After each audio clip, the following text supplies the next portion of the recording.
Ano ang electromechanics? Ano itong trabaho? Like, disclaimer, Share. lahat ang mapapanood, maririnig, at mababasa na information ay based sa personal na experience.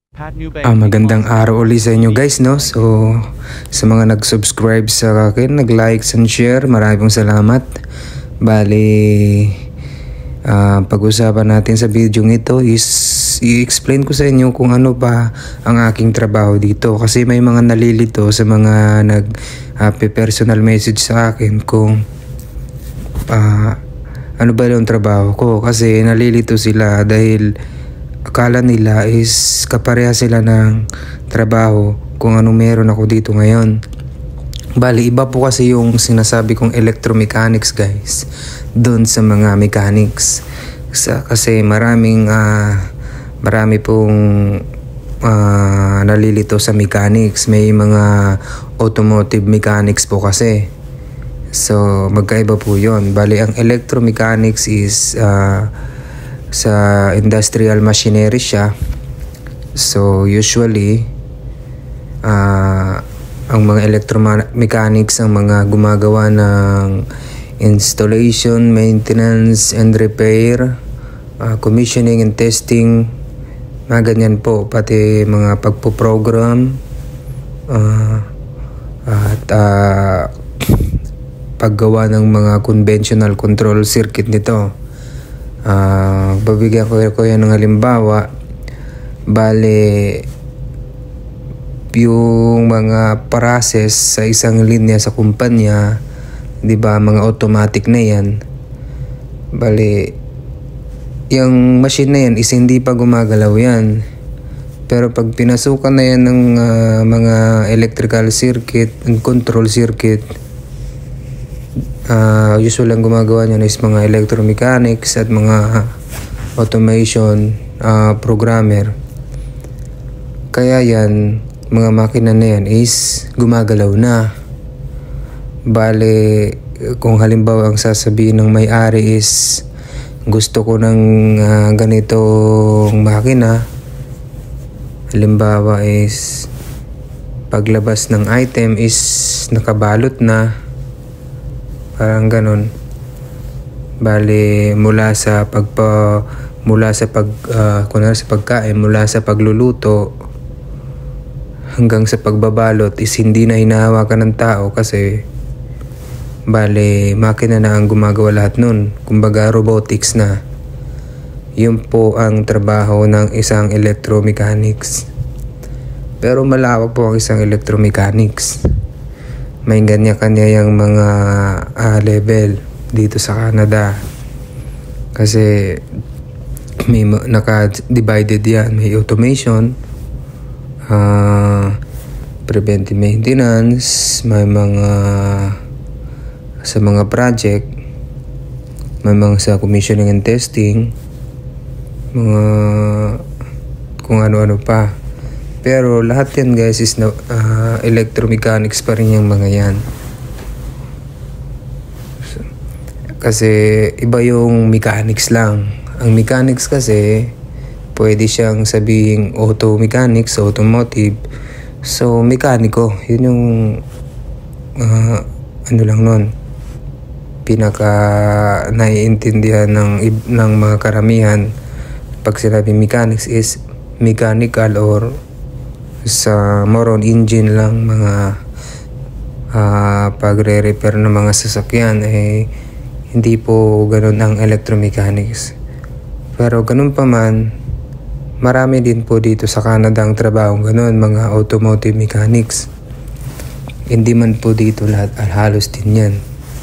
Kasi marami din mga agency na nag-hire ng mga ganyan at marami kaming kilala ditong mga trabaho nila is mekaniko. Bali, ganun po ang trabaho ng electromechanics. Ngayon, ano ba ang mga dapat qualification or background dapat para maging isang electromechanics?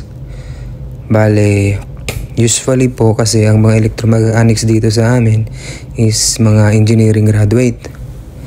Pero may mga ilan din naman na mga technology na ang major nila is electrical or electronics.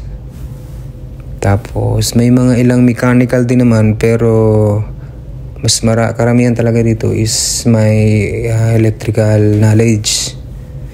Kasi mahirapan sila kung wala silang electrical knowledge kapag pumasok sila sa mechanics. Pero siguro hindi sila makakapasok na electromechanics hanggat wala silang electrical knowledge or foundation sa electrical, kasi doon naglalaro lahat ng galaw ng isang makina sa electrical. Tapos bali combination lang ng hydraulic and pneumatic system, kaya papasok na rin ang mechanical nun. So dapat kompleto yung apat na yun, yung electrical, mechanical, hydraulic and pneumatic knowledge, plus factor na lang kapag may programming ka na advanced na yun. So mga automation engineer na gumagawa halos nun. Pero kapag mag-electromechanics ka, kahit wala ka ng automation, basta't may apat ka na ganun na kaalaman, is pwede ka. So ang tanong, mga engineer lang ba or mga may bachelor degrees lang ba ang qualified? Hindi po, kasi nagdedepende po yan sa experience ng aplikante. Kasi marami din namang mga vocational na solid naman rin po yung mga experience nila sa mga nakaraang mga trabaho nila, at karaniwan doon is magagaling rin dahil ang trabaho naman po ay natututunan, basta nasa kadepende yan sa tao. So syempre welcome din ang mga vocational or kahit nga high school graduate, siguro pwede. Pero sa kumpanya namin is wala akong kilalang high school graduate na electromechanics. Ganun lang po, no? Magkaiba po yung mga mga automotive mechanics sa electromechanics dito.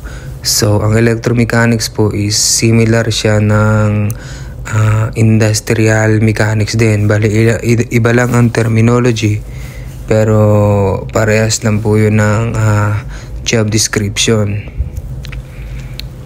Yung industrial mechanics at electromechanics, dito lang kasi na terms yun. Pero sa ibang mga country or sa Pilipinas, ito yung mga industrial technician, mga industrial technology, mga ganun. Bali pag apply ka ng mechanics, maririnig at mababasa na information. Kasama na rin doon ng welding. So baka nagtanong ka, dapat is may knowledge ka, kasi from the word electromechanics is electro and mechanical, dapat meron kang combination yan. So hindi naman ganun ka dapat kagaling sa welding, pero at least may may experience ka niyan, kasi magagamit din yan kapag nasa actual na trabaho. Hindi lang kasi laging electrical or mechanical o hydraulic or pneumatic system yung mga problema doon. Syempre kapag may mga repair niyan na mga mechanical, minsan kasi kailangan ng welding.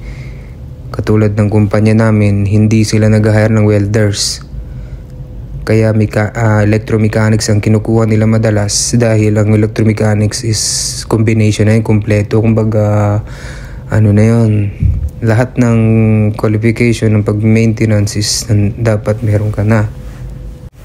Parang all-in-one, complete package ka na. Kaya once na mag-apply ka at ganun ang qualification mo, bentang-benta ka sa employer agad. Talagang ma-hired ka. So kapag may ganun ka na experience, at mag-apply ka ng electromechanics, bali ang paghahandaan mo na lang is syempre mga tanong nila na dapat masagot mo kasi kumbaga dun sa experience is panalo ka na agad doon. So sure ka na doon. Bali ang aralin mo na lang kung paano mo sasagutin yung mga tanong na employer kasi usually dito ang tanong ng employer is parang 50% sa technical tapos 50% doon sa situational question at saka parang sa mga attitude. Bali, isasay ko kanila kung paano mo sasagutin yung mga tanong lalo na sa mga situational. Once na masagot mo ito ng maayos naman at mapauo mo sila, ay siguradong pasado ka. So, ganoon lang yun. Ako naman, hindi naman ako kagalingan sa English pero as long as na ipaliwanag mo at na ipaintindi mo sa kanila ng maayos kahit na hindi ganun kaganda yung flow ng hindi ka fluent or hindi ganun kaganda yung grammar mo basta as long as na naipaintindi mo sa kanila at na kuha nila yung punto mo eh siguradong goods na yon. Once wag ka lang magsasabi ng mga negative kasi yun ang ayaw nila dito. Tsaka maging totoo ka. Kasi ako nung tinanong ako dati nung hindi ko alam yung question, sinabi ko talaga na wala akong idea sa ganyan. Pero willing ako matuto kung mabibigyan ako ng pagkakataon. Ganun lang. Pero dapat siyempre at least man lang sagot mo yung ibang question, hindi yung lahat na lang wala kang idea. Tayo dyan. So ganun lang guys, bali yun lang. Pinaliwanag ko lang kasi marami pong nalilito kung ano ang trabaho ng electromechanics. So ang electromechanics po ay combination siya ng electrical, mechanical, pneumatic and hydraulic system and automation. So anong qualification ng mga ang mga dapat tinapos ng isang electromechanics is kung ikaw ay isang electrical engineer, license ka man o hindi, electronics, communication, or electrical technology or electronics technology, or isa kang industrial maintenance technician, or isa kang electrician, or isa kang electro-technical officer sa barko, or isa kang basta't ikaw ay may karanasan sa isang makinarya, industrial machineries po hindi sa automobile. Bali, qualified ka dito. Mag-apply ka dahil napakarami na ditong mga electromechanics kasi parang yun ang laging hinahanap ng mga Canadian employer dito madalas. Dahil siyempre hindi na nila kailangang paghiwalayin pa ang aplikante na welder lang, electrician lang, or machine maintenance lang, or sa aircon technician lang. Kasi lahat ng yun is pwede nang gawin yun ng isang electromechanic, so makakatipid sila. Pero hindi ibig sabihin nun na makakatipid sila dahil mababa ang pasweldo sa electromechanics. Makakatipid sila dahil syempre bis kukuha sila ng 3 tao or 4, pwede nang isa na lang i-hire nila kasi kaya nang gawin lahat yun ng isang electromechanics. So kaya naman ang mga electromechanics dito, masasabi ko rin is hindi rin basta-basta yung mga hourly rate nila kasi meron din talagang kalakihan din ang hourly rate nila compare dun sa mga ibang profession. Although skilled din naman sila, pero sa totoo lang dito sa area namin is lalo na sa aming kumpanya, malalaki talaga yung bigay dito sa mga electromechanics. Lalo na dun sa isa kong kakilala sa isang chocolate factory siya nagtatrabaho, electromechanics din siya. is halos katumbas niya guys ang isang engineer, hourly rate ng isang engineer dito ng mga lokal. So ganun lang guys. Kaya sa lahat ng aking mga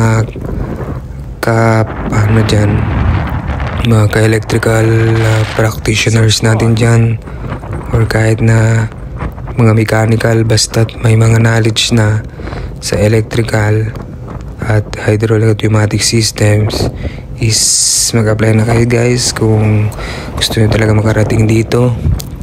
Siyempre hindi lang naman ito para sa atin, para ito sa ating pamilya. So guys, maraming salamat. At paki-like and subscribe na lang po, paki-share na rin para po makapagbigay ako sa inyo ng mga knowledge and ideas tsaka mga experience para makaparaganaan pa rin po kung pagbigay sa inyo ng mga kung ano-ano pang mga bagay-bagay dito na nangyayari, mga updates sa mga nangangarap na mag-Canada. So thank you guys, maraming salamat. Thanks for watching.